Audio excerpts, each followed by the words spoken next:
नमस्कार, मी डॉक्टर मच्छिंद्र बांगर महाराष्ट्रातील आणि देशातील हवामान परिस्थिती संदर्भात ताजा अंदाज देणार आहे. आता आपण बघतो की हवामानात एक महत्त्वाचा बदल होतोय. जे पण एप्रिल महिन्यामध्ये WD येत आहेत ते थोडे उत्तरेला सरकत आहेत. म्हणजे आपण जो पावसाळी प्रभाव आहे तो थोडा या भागाकडे सरकलेला आहे आणि भारतावरील त्याचा प्रभाव कमी झालेला आहे.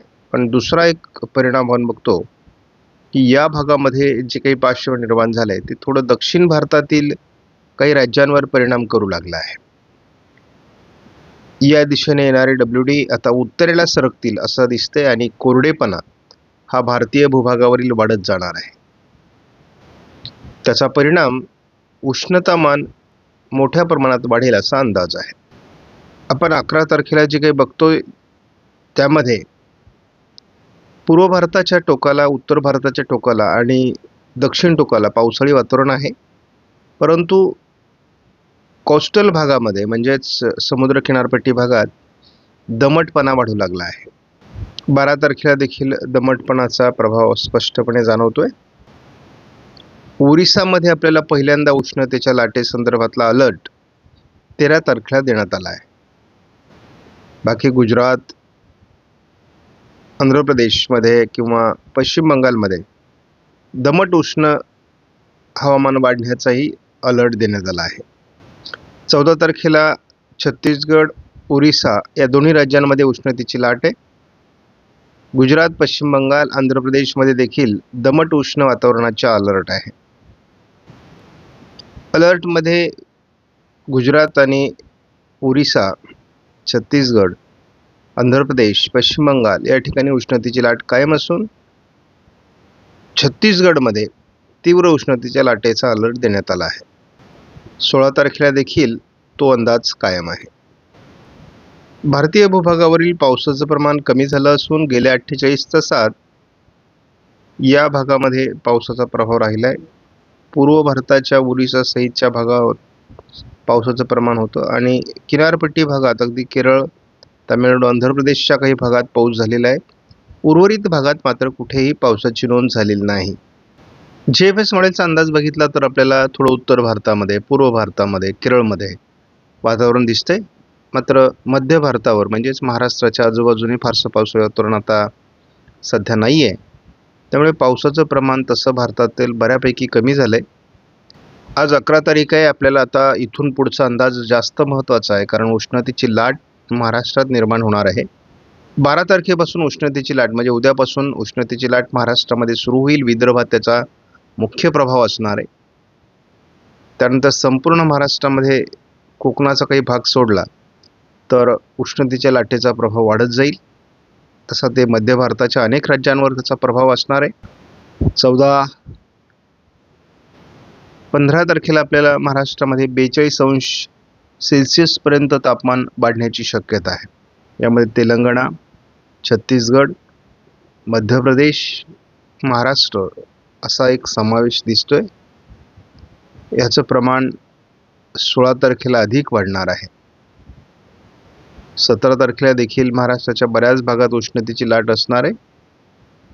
ही उष्णतेची लाट अधिक तीव्रतेकडे सरकत असून जवळपास विदर्भाच्या काही भागात 45°C तापमान जाणार आहे आणि ही धोक्याची घंटा आहे.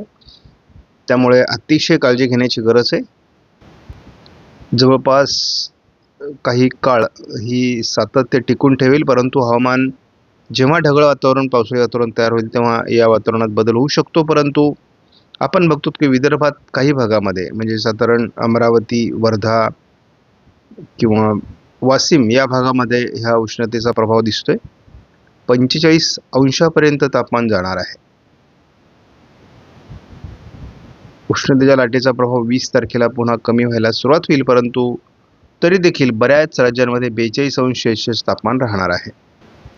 आपण पुढील 5 दिवसाचा आयकॉन मॉडेलचा अंदाज जर बघितला तर केवळ सोलापूर, सांगली, थोड्याफार प्रमाणात कोल्हापूर या भागामध्ये थोडं दक्षिणेला ढगाळ वातावरण आहे. कुठेही पावसाची शक्यता नाही.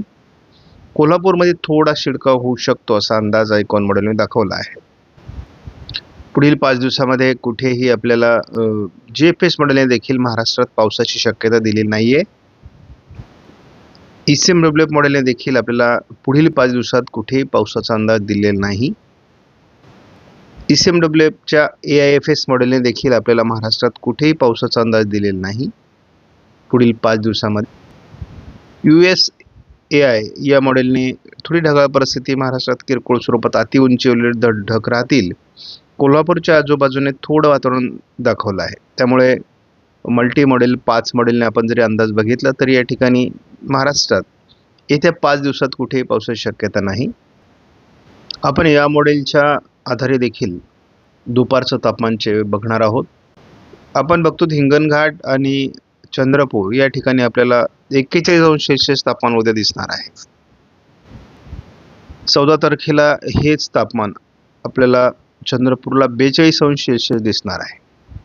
किमान तापमान आपल्याला बोईसर आणि मुंबईकडे 32° पर्यंत दिसते, तर रत्नागिरीला 30° पर्यंत आहे. आपण 14 तारखेला बघतो हिंगणघाट आणि चंद्रपूर या परिसरात आपल्याला 42° तापमान दिसते. 15 तारखेला आपल्याला या ठिकाणी ECMWF मॉडेलने नागपूरला 43° तापमान आपल्याला 15 तारखेला दाखवण्यात आलं आहे. महाराष्ट्राच्या अनेक भागात 42° तापमान असून त्यामध्ये जळगाव, अमरावती, चंद्रपूर, गडचिरोली, नांदेड या काही विदर्भातील जिल्ह्यांचा आणि उत्तर महाराष्ट्रातील जिल्ह्यांचा समावेश आहे. 43° तापमान हे नागपूरला आपल्याला 16 तारखेलाही दिसणार आहे. आपण JFS मॉडेलनुसार जेव्हा अंदाज बघतो तेव्हा 12 तारखेला चंद्रपूरला 43° तापमान दाखवण्यात आलं आहे. आपण 13 तारखेला 44° तापमान चंद्रपूरला JFS मॉडेलनुसार बघतो. 15 तारखेला आपण चंद्रपूरला 45° तापमान बघतो. आपण 15 तारखेला विदर्भातील बहुतांश जिल्ह्यांमध्ये 44° तापमान बघतो, काही ठिकाणी 43, तर चंद्रपूरला 45°चा आकडा कायम आहे. आपण 16 तारखेला विदर्भातल्या बहुतांश जिल्ह्यांमध्ये गोंदिया, नागपूर, चंद्रपूर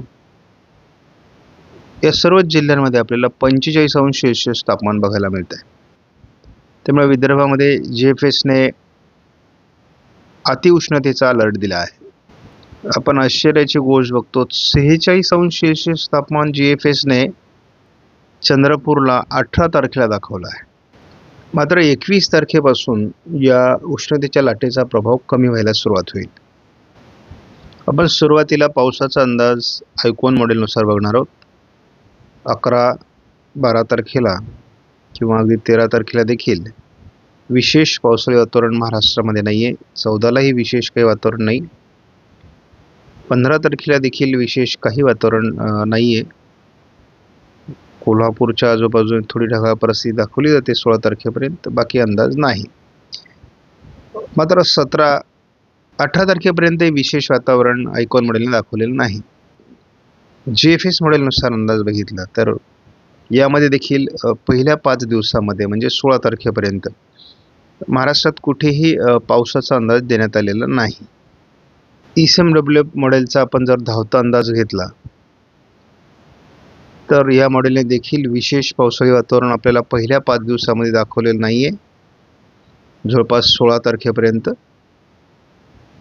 हवामानात 17 तारखेपासून थोडा वातावरणीय बदल होऊ शकतो आणि आपण वादळी पावसासंदर्भात जे मॉडेल वापरतो या मॉडेलने देखील या संदर्भातील अंदाज या ठिकाणी दिलेला आहे. हे वादळी वातावरण महाराष्ट्रामध्ये साधारण 20-21 तारखेपासून सुरू होईल.